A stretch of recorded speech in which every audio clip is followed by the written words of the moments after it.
Ushbu bemorda 5,5 yillik bepushtlik. Bunga nima sabab bo'lgan degan savollar tug'iladi. Albatta, yoshligida o'tkazgan kasallik tufayli ushbu bemor bepushtlikka uchragan. Bu nima?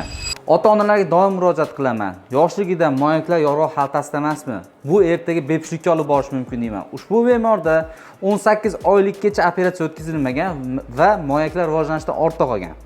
So'ngra yoshi katta bo'lgandan keyin operatsiyani o'tkazgan ota-ona o'tkazganda bunda kech bo'lgan.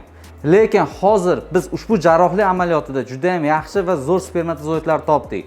Ya'ni mikroteziya jarrohlik amaliyoti orqali. Bemorimizda endi 5,5 yillik bepushtlikka barham berildi. Biz bordan yo'q qilib qo'ya olmaymiz, yo'qdan bor ham qilib qo'ya olmaymiz. Aytmoqchimizki, hozirgi jarrohlik amaliyotda birma-bir moyakni ochib, urug' tugunlarini izladik. Ushbu urug' tugunlarda juda ham yaxshi va morfologiyasi yaxshi spermatozoidlar topildi. Endi ushbu bemorda ham o'z pusht kamaridan ota bo'ladi. Aytmoqchimanki, o'g'il farzand katta qilyapsizmi? Bee'tibor bo'lmang sog'ligiga, o'z vaqtida bolalar urug'iga bir marta bo'lsa ham ko'rsating. Bizni kuzatishda davom eting.